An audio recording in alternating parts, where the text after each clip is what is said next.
What do you want? Who sent you? Tell him Gus. Gus sent you. Yeah. All right. Come on in. So one of the big pools here in Savannah, Georgia is the Prohibition Museum. 1920, the 18th Amendment is passed for Prohibition. What's been going on before Prohibition to get it passed, though, is at the time in America, families are really centered on one male making the money for the family. One male is the one who's providing for the entire family. Takes care of his wife, his children, his mother, his aunt, his sisters. And if that one male comes under the influence of alcohol, the whole family loses their livelihood. Not only that, but sometimes abuse can happen and trauma can happen. Women go to work, they can barely make what men make, and children go to work, again, making barely what men make, trying to just scrape by a living. So alcohol is blamed for this breakdown of the American family because at the time, saloons don't care about over-serving. And drinking culture at the time is very male dominant. You meet men at saloons. Women don't go to saloons, it's just men. And the temperance movement is these women who say, we got to repel the demon alcohol, we have to stop drinking. And temperance gets really big in Maine. It starts in the northeast and it works its way down. But in 1920, the 18th Amendment is passed, which means no alcohol, no sale of alcohol, no producing alcohol, and no transportation of alcohol. It doesn't mean the consumption of alcohol. So you can consume alcohol legally. What happens is they start these kind of locker rooms where you can go and drink alcohol and you get a ticket with a price on it, and then at the end of the month you pay your dues to the locker room.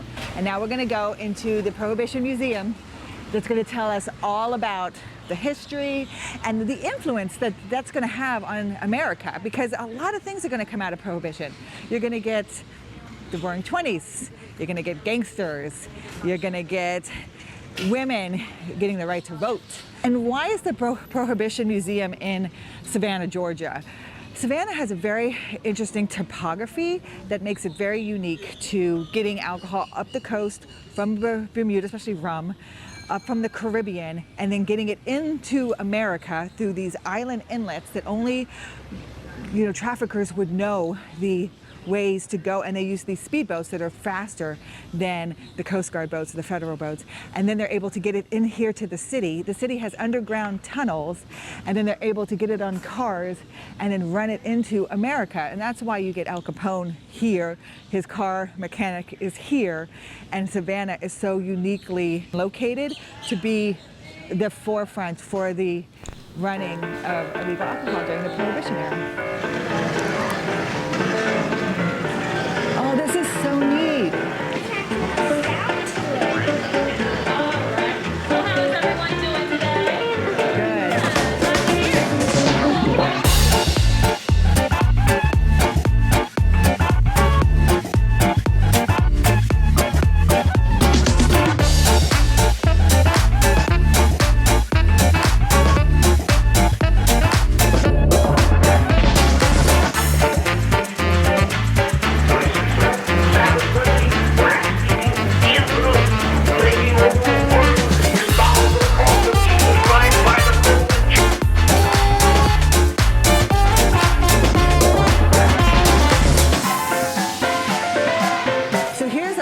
A raid looks like.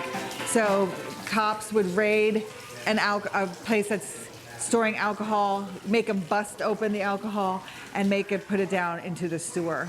And now look, kids are drinking alcohol. This is true. That's very true that children drink alcohol because at the time it's the only thing that's actually safe. And I know you're like, what do you mean by safe? I mean safe that it's not contaminated. Water was very contaminated, especially with waste. And so alcohol kills the waste, and so it's safer for them to drink, even though it is alcohol, and it's not safe technically for the health of their bodies. Temperance posters are so powerful in what they're saying, the breakdown of the American family. They're really showing that it's alcohol to blame for why America is faltering. And you get, people who just consume so much alcohol that they give up on their family lives, they give up on their families, they're recluses, and women are feeling the brunt of that, and their children, having to raise their children. So here we are walking into the Prohibition Museum.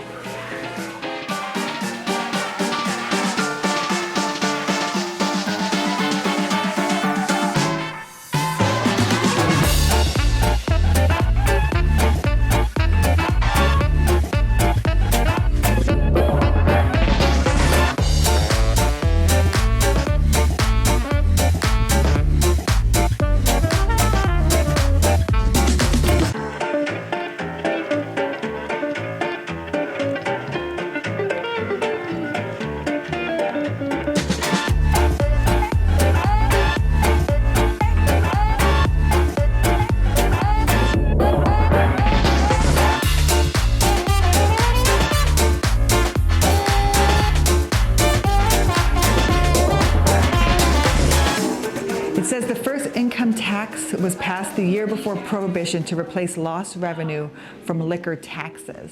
So here's another influence that you're getting from Prohibition is income tax, because they're losing the money off of alcohol. Once the 18th Amendment is passed, you have people just smashing kegs, right? And you get people who are very much influenced by that industry, who have produced alcohol, who have made alcohol, who've served alcohol, out of jobs in 1920, right? So what do people start to do for jobs? And this is what the cost of Prohibition, who is feeling that pain, who is feeling that cost, what people are impacted by that. So this moonshine culture comes out of Prohibition, and it's a great exhibit here where you get to talk to the hillbilly who's moonshining out here, and he's using corn mash to make moonshine in the dark, and these man-made, very rudimentary stills that are proof in the alcohol. So you get, this culture goes through the roof, right? Moonshine is in high demand. People still want their alcohol. So it's made in the hills and the mountains where people can't find them and access them. It's a very secret community. This is a result of Prohibition, and it still exists today. We drink moonshine sometimes for Christmas. We like it so much. And these are the ways people hid alcohol in their house. So you get like books that are actually flasks, and you get like kind of little ornamental things that are actually flasks that hold alcohol in them.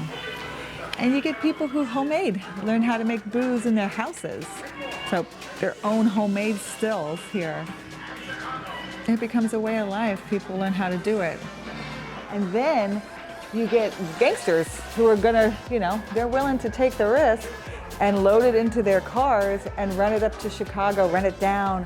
You get very influential gangsters that make their way into Savannah. As you get Al Capone is coming here. Al Capone is here in Savannah, and I showed the DeSoto Motel, one of the places he stayed here.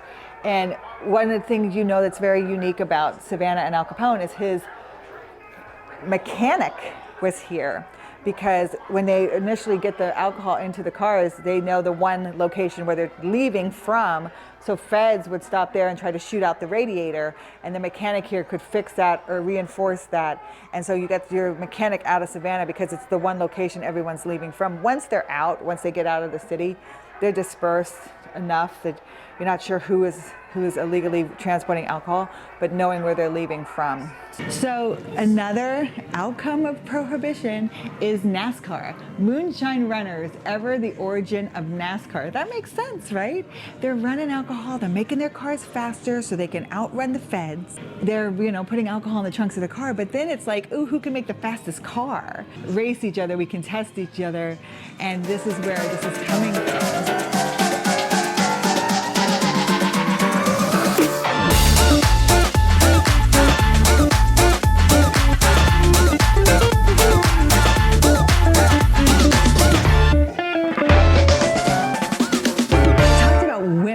Being more accepted into drinking culture, right? Because once it's like prohibited, then you get people who are pushing back, and women are now accepted into drinking culture, and you get the flapper, right? And then, so you get women who come in and fashion, dancing, the Charleston. It's a man and women place they can be together. Women feel accepted, they feel valued, they feel like it's fun, and they want to be a part of it. All right. Come on in. Look, you finally got it. I got into the speakeasy. You needed a password to get into the speakeasy. How cool is that? So that was the end of the museum. How neat. So then you get into the speakeasy, and then it's assumed that everyone here knows each other. You had the secret password to get in, and everyone's safe. Once you're here, you're safe. So this is the speakeasy here at the museum. You can buy a drink, which we did. January 1st, 1933, the 18th Amendment is repealed and people are allowed to drink freely again. So it lasts 13 years, but in those 13 years, a lot of interesting culture comes out of it. All the influences you get to see and the artifacts that are built around that story of how America culture, American history, government, people are so influenced by the prohibition of alcohol. So if you get a chance to make it out to Savannah, visit the museum. It's totally awesome. You got music, got the tin roof here in the speakeasy. So thank you for joining us today, and we're gonna have our drink here in the speakeasy, but on to our next Walk with History.